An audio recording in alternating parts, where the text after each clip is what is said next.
Hello, Pips. Welcome to R2 Sports Talk. Real fan, real talk. Today's episode, we're starting with the Bundesliga. That is correct, the Bundesliga. Bayern Munich beat 2-0 the Freiburg. This was a pretty close game. Don't let the score says otherwise. This was a really close game until like the second half is the Bayern score. So it is they're clicking a lot better, especially during the second half. But it's a little concerning with Bayern Munich, because I'm like, it's going to be very difficult for them to this year to regain a championship in Bundesliga. I don't know. It's going to be interesting. Then UEFA qualifiers that have already started, so I don't know. Even though they're already qualified, but I don't know. There's a few things that need to click a little better to be more secure. Now going to Serie A, Italian football, where Juventus ended up tying Roma. This was very surprising. I was not expecting this at all. I was expecting Juventus to carry the same momentum from last week, which literally it was an onslaught of 3-0. But Roma played a very serious game. It's a very interesting game. So, I don't know. Even though Juventus is still, leading the division. But I don't know. This was like a wake-up call for them. So, let's see what they do next week. I don't know. Now, let's go to the MLS. MLS. Sorry about that. Where my beloved New York Red Bulls lost to the Philadelphia Union. We lost 2-0. This is a little disheartening because the Red Bulls are having a good team. They're having a good season. Personally, I don't think they should have lost this team, but I have to give my hats off. They got outplayed by Philadelphia. Simple as that. We're still in the playoffs, but losing 3 points or 1 point, it's not good because this is a very tight race in MLS this season. Now we are going to our motorsports segment of the show.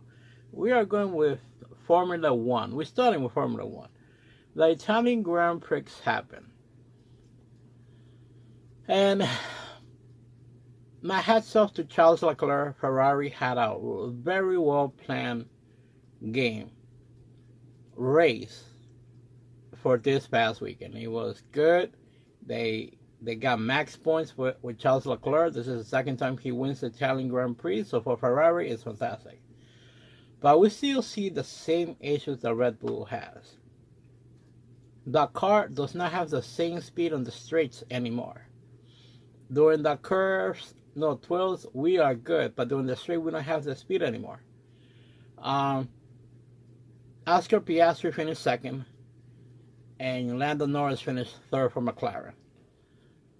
So now Max is still leading the championship, the Drivers' Championship, by I think 40 points now, which is, I don't know, it's getting very difficult. And the Construction Championship, I think we are down 1, or we are leading by 1. I don't know. Red Bull is having a lot of issues. They need to solve the issues because Max finished 6th and Sergio finished 8th. It's more or less driving the same car, both of them. And hopefully they get to solve that issue for next week. Because if not, we are going to see the championship in the constructions and drivers go away and having a new leaders in the next 2 races. So I don't know, Red Bull, you got to get your stuff together. Because man, this is very interesting though. As a fan of Formula One, this is fantastic. But as a fan of Red Bull Racing, you guys are killing me. I'm telling you right now, you're just killing me. Now continuing with the motorsports section. Or segment. Let's go to NASCAR. The Darlington race happened this past weekend. It was more or less the last chance of Ross Chastain to get a win. Or to get a top 5. And to earn a playoff spot. Chase Briscoe won, which is a brand new winner from this year, so he qualified for the playoffs. That means Ross Chastain from Trackhouse Racing is eliminated.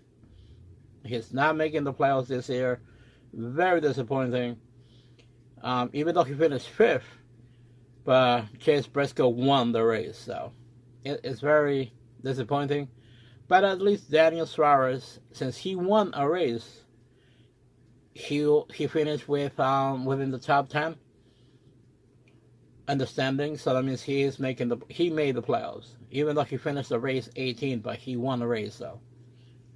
So we'll see. Daniel Suarez is the hope for Trackhouse this year to win a championship. Like, it's going to be very difficult, but I like the confidence that Daniel has the past few weeks. He's driving on a higher level, and this is fantastic because he always had the potential. But now we are seeing it, and he is believing it. So that's the most important thing. So, dude, keep it up. I'm like, we, the fans, won a championship from Trackhouse, and to see you win a championship. And this is one of your chances. This is your shot right now. You know, you're in the top 10, you made the playoffs. You know, make a strong push, and simple as that. Let's see where this goes. Now, we're going to the football, NCAA. The season started. NCAA, men's football, and my team, Alabama Crimson Tides, Alabama, we started winning. It wasn't a win, it was an onslaught because it was truly bad for Western Kentucky. Alabama won what? 63-0. That's correct. Jalen Monroe looked amazing. Even though this is a transition year for Alabama because no more Nick Saban. He's not coaching Alabama, he retired. Brand new coaching staff, new system, but the team looked good. Again, it's Western Kentucky. Simple as that. But it looked confident. Jalen Monroe looked good. The offense looked good. The defense looked fantastic. Again, let's see where game 2 goes. But this is a good start for Alabama. I'm telling you right now. As a fan, this is a good start. Now let's go to the WNBA, where my girl, Caitlin Clark in the Indiana Fever versus the Dallas Wings. And Arike Abuwungule. Hopefully I didn't butcher your name too much, girl. But man, this game was back and forth. Arike, she is a monster. She carries this team of Dallas. Simple as that. And Caitlin Clark is a machine. Kelsey Mitchell is another monster. Lexi Hall is fantastic. Aaliyah Boston, man. Like, this is a squad. This is a squad. The bench is making some points, some good defensive stands.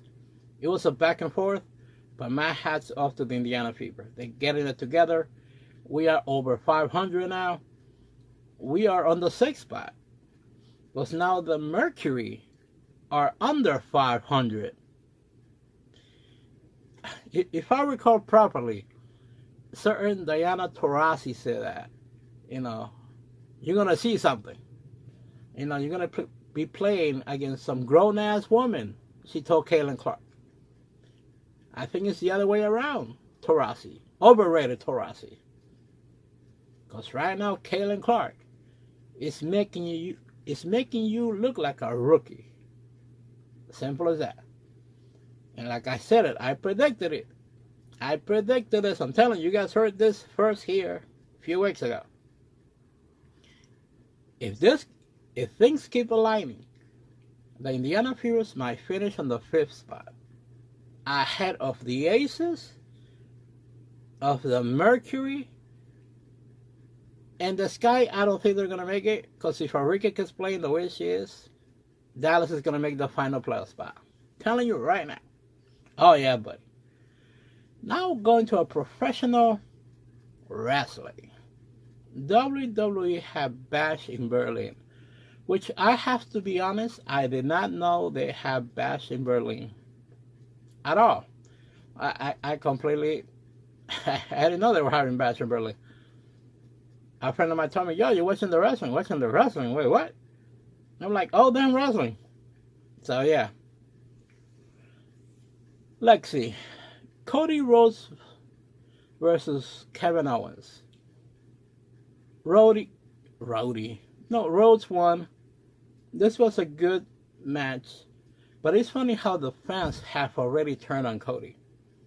Because I heard nothing but support for Kevin Owens. Kevin Owens, personally, I think he should have won the championship. I know it's too soon. Cody cannot lose the title yet. But if you're listening to the fans, Cody has lost the fans already. The fans don't want to see him as a champion anymore. Simple as that. They're already electing and supporting other wrestlers. And Kevin Owens is a warhorse. That boy keeps on coming and coming and coming. He puts nothing but great performance. With Cody, you already know all his moves. And he's not evolving as a wrestler. Because personally, he's not being pushed as a wrestler in WWE. Compared to when he was in New Japan, AEW, even ROH. He's not being pushed. But that's just me. Now with another match for the Tag Team Championships. Bianca Belair and Jade Cargill, they beat the Unholy Union. And it was a good match. But man, you could see why AEW let go of Jade Cargill. She's still way too green. She is not learning quickly. She's always a second behind. So someone has to carry the match, which is Bianca or whoever is wrestling her. And she needs to keep it up. She needs to step it up. Because if not, don't get me wrong, her physical appearance is imposing. But everything else in the ring, Now we go with CM Punk versus Drew McIntyre. This match makes no sense to me. I don't believe that a 6-foot-something CM Punk, 180 pounds, is going to be physically a 6'5", 280-pound Drew McIntyre. Made no sense. This match was garbage. Total crap. Now we got Damian Priest and Rhea Ripley versus Dirty Dom and Morgan and Liv Morgan. You know, it was expected. Priest and Ripley won, more or less in a dominant fashion, because let's be realistic, that's what it was. But it was an okay match, nothing crazy. And now between a match that I think a lot of people are waiting for is to see Gunther versus Randy Orton. This match, I was expecting a little more, and I was very disappointed by it. At best, I'll give it a C+, B-. But that's about it. It was a good match, but nothing like to go. I'm like, ooh, nothing at all. Like, both of them, they didn't have no chemistry in the ring. So, like, personally, this pay-per-view to me was a C, C-. Nothing crazy. So, yeah. If you guys got nothing else to watch it online. Simple as that. Now, guys, I want to thank you. Appreciate you. If you guys can do me a huge favor, if you can like the video, share the video, subscribe to the channel. It helps me tremendously with the YouTube algorithm. And I'll see you next week with another episode. Peace and love.